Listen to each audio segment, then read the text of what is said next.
Hello everyone, welcome to क्यारा success shot में आप सभी का बहुत बहुत स्वागत है।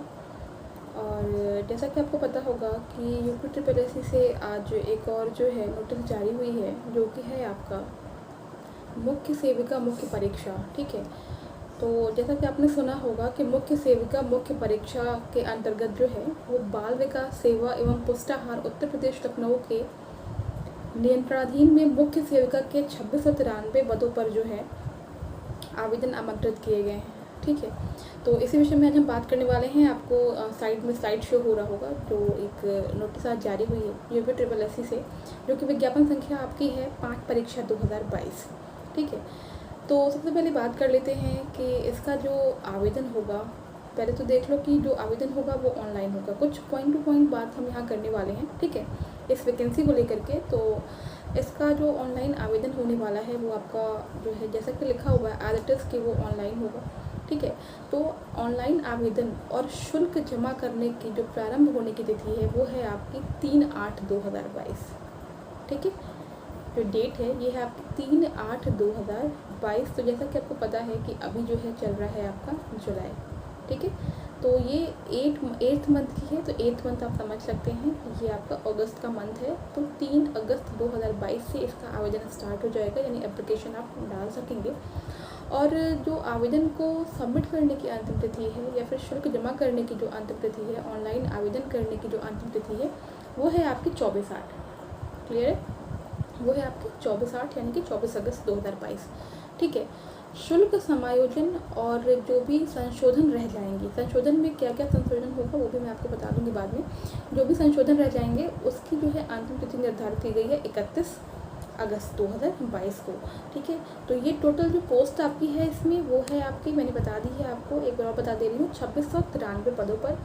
और इस परीक्षा में सिर्फ वो ही अभ्यर्थी बैठ सकते हैं जिन्होंने पीईटी, जो पहले पीईटी हुआ है, अभी तो एक ही पीईटी हुआ है, उस पीईटी में वो बच्चा बैठा हुआ हो। ठीक है, और अब हम बात कर लेते हैं इसमें, जो कि मैंने आपको डेट सारी बता दी हैं। ठीक है, तो इसमें क्या है कि पहले तो आपको पेट, जिसके पास जिन्होंने पेट दिया होगा वो ही इसमें फॉर्म भर सकते हैं, वही इसको अप्लाई कर सकते हैं। ठीक है, तो पीईटी होना अनिवार्य है इसके लिए। ठीक है, अब आती है बात कि आपको इसमें जो है, अच्छा देखो, पहले तो देख लो कि इसमें जो है ऑनलाइन आवेदन करना है तो किसी भी अन्य माध्यम से जो है आपका आवेदन स्वीकार नहीं किया जाएगा, इस चीज़ को ध्यान रखिएगा। और यूपी ट्रिपल एस सी की वेबसाइट जो है वो आपकी है upSSC.gov.in। ठीक है, तो यहाँ पर जा कर के आपको इसके होम पेज पर जाना है और लाइव एडवर्टीजमेंट सेगमेंट के अंतर्गत जो इसका विज्ञापन है वहाँ पर क्लिक करके आप इसका जो है विज्ञापन डाउनलोड कर सकते हैं। ठीक है, तो ये आप देख सकते हैं वहाँ से। इसके बाद से चलिए बात करते हैं कि आप इसमें लॉगिन कैसे करेंगे। तो पीईटी का जो रजिस्ट्रेशन नंबर होता है उसके थ्रू आप लॉगिन करेंगे, और आपके जो भी आपने मोबाइल नंबर दिया होगा उस टाइम पे या फिर ईमेल आईडी दी होगी, वहाँ पर जाएगा एक ओटीपी और उसके थ्रू आप कर सकते हैं लॉगिन यहाँ पे। ठीक है, चलिए, तो यहाँ पर जो है हम लोग बात कर लेते हैं पहले कुछ अन्य चीज़ों की। फ़ीस की बात कर लेते हैं। तो देख लो यहाँ पे फ़ीस क्या पे करना है। तो जो आवेदन शुल्क है सभी कैटेगरीज़ के लिए, सभी कैटेगरीज मीन्स जो आपका अनारक्षित होता है, सामान्य, ठीक है, अन्य पिछड़ा वर्ग, अनुसूचित जाति, अनुसूचित जनजाति और विकलांगजन हेतु सभी के लिए जो है आपका आवेदन शुल्क प्लस ऑनलाइन प्रक्रिया शुल्क जो है वो आपकी है 25 रुपये, यानी कि 25 रुपये दे करके आपको ये फॉर्म सबमिट करना होगा। ठीक है, आपको क्या करना है, पहले एप्लीकेशन जो है वो ओपन कर लेना है, जो चीज़ें आपको मैंडेटरी हैं वो आपको फिल करनी है, उसके बाद से आप पेमेंट करेंगे और उसके बाद से आपको फाइनल सबमिशन करना होगा, यानी कि आपको ये 3 स्टेप फॉर्म पूरा करना है। ठीक है, चलिए, और एक चीज़ और ध्यान दीजिएगा कि इसमें जो है जो लोग मुख्य परीक्षा के लिए शॉर्ट लिस्ट होंगे, जैसा कि आपको पता होगा लेखपाल के लिए अभी था कि एक कट ऑफ जारी की गई थी, उसके बाद से एडमिट कार्ड डाउनलोड करने के लिए जो है आपको 200 रुपये का भुगतान करना था। ठीक है, और अभी आपकी लेखपाल की परीक्षा जो है जुलाई में लगी हुई है। तो जब आपकी जो है लेखपाल की परीक्षा लगी हुई है, जिस दिन परीक्षा है उस दिन को जो है लास्ट डेट दिया गया है उस परीक्षा शुल्क को जमा करने का, ताकि आप अपना एडमिट कार्ड निकलवा सकें।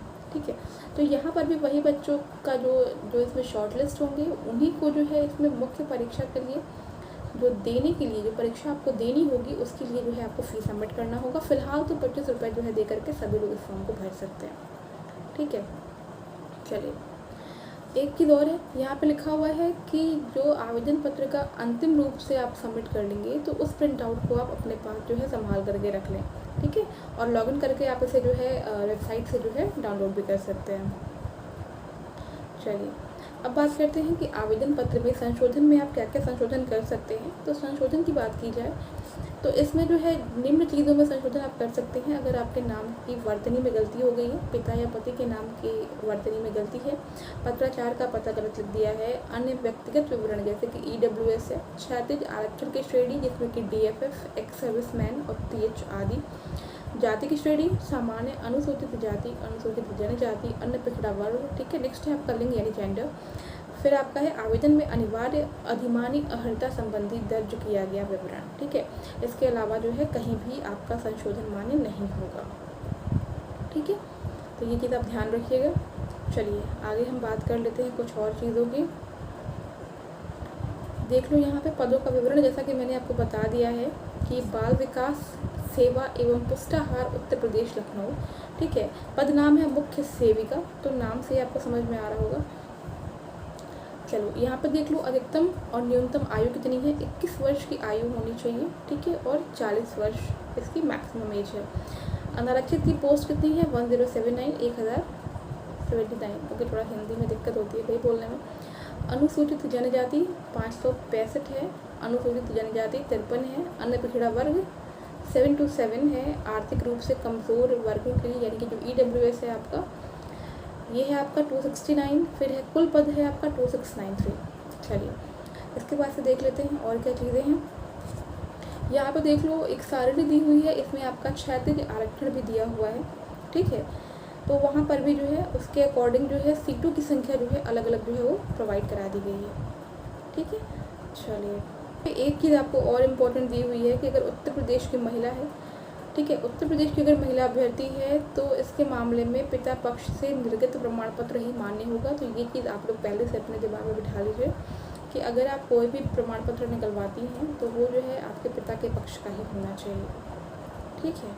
चलिए और एक जो पॉइंट हर जगह होता है कि रिक्तियों की संख्या जो है वो घट बढ़ भी सकती है, इसको ध्यान रखिएगा।